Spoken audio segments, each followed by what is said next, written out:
नमस्कार, मी निशा. तर आपल्या नवीन ब्लॉगमध्ये तुमचं खूप खूप स्वागत करते. तुम्हाला आजचा दिवस खूप मजेत, आनंदात, सुखाचा जावा अशी मी देवाकडे प्रार्थना करते. तर मी आले आहे माझ्या मामाच्या घरी. तर मामाच्या घरी येण्याचं कारण मी तुम्हाला पुढे सांगते. तर व्हिडिओ तुम्ही कंटिन्यू बघा. तर मी तुम्हाला माझ्या मामाचं घर दाखवते कसं आहे. तर चला. तर हे आहे सीताफळाचे झाडं. सीताफळाची झाडं हे बघा. हा वेल मस्तपैकी असा घराकडे चाललेला आहे. सगळे झाडं आहे. ते अंगण आहे, शेणाने सारवतात ते अंगण. हा माझ्या मावशीचा मुलगा. माझी मावशी पण इथेच ओझरलाच राहते. माऊ. आणि हे बघा माझ्या आजीने रांगोळी काढलेली आहे. कशी वाटली रांगोळी? तर चला, मी तुम्हाला आता घरात घेऊन जाते. घर छोटंसंच आहे त्यांचं.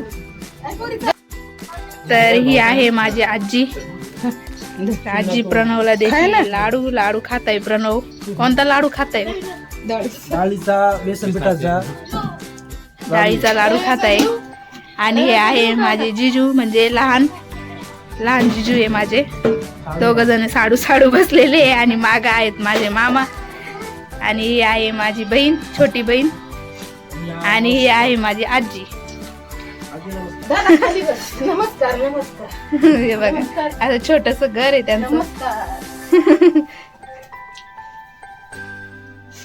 मम्मी मम्मी अशा पोळ्या करतीये. मम्मी म्हणजे माझी आजी. मी माझ्या आजीलाच मम्मी म्हणते. ही माझी आजी आहे. यांचं आम्हाला लहानाचं मोठं केलेलं आहे, त्याच्यामुळं मग मम्मीच आहे ती माझी. चिकनची भाजी झाली का मम्मी? सगळ्यांना नमस्कार करणं. नमस्कार मंडळी, नमस्कार. तर माऊचं काय चाललंय मी तुम्हाला दाखवते. माऊ बाहेर तिचं चाललंय खेळायचं काम. हे बघा ही माऊ. आता स्वयंपाक वगैरे झालाय. आता जेवण वगैरे करतो. आणि मग मी ना दिवाळीला ड्रेस मटेरियल घेतलं होतं, ते मला शिवायला टाकायचं होतं. तर मग मी ओझरलाच टाकते. सगळे ड्रेस शिवायला छान शिवतात. तर मग आता जातो, मग ड्रेस वगैरे शिवतो, मग जाऊ घरी. तर चला, भेटते मी तुम्हाला थोड्या वेळात जेवण वगैरे करून. तर आम्ही आलोय आता घरी. फ्रेश वगैरे झालो आणि आता मी बसले. ज्या कारणासाठी गेलो होतो ते कारण असं होतं की माझी बहीण आणि भाऊ इकडं कामानिमित्त आले होते. मग त्यांना थोडीशी मदत म्हणून आम्ही दोघंजण गेलो होतो. तिथली रूम मी गेले नव्हते, त्याच्यामुळे तो व्हिडिओ मी काढू शकले नाही, तर मी तुम्हाला दाखवला असता.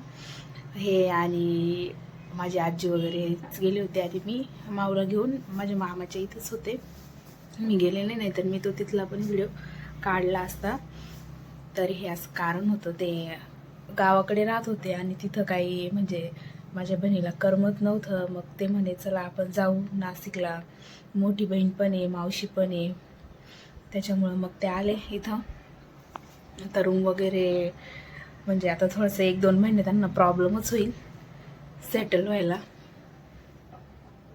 त्याच्यासाठी आम्ही गेलो होतो ओझरला रूम बघून दिलेली आहे. तर असं कारण होतं ते, त्याच्यामुळं आम्ही गेलो होतो. तर चला, तुम्हाला आजचा व्लॉग आवडला असेल तर चॅनल लाईक, शेअर आणि सबस्क्राईब करायला विसरू नका. तर भेटू आपण नेक्स्ट व्लॉगला. तोपर्यंत बाय बाय. काळजी घ्या तुम्ही तुमची.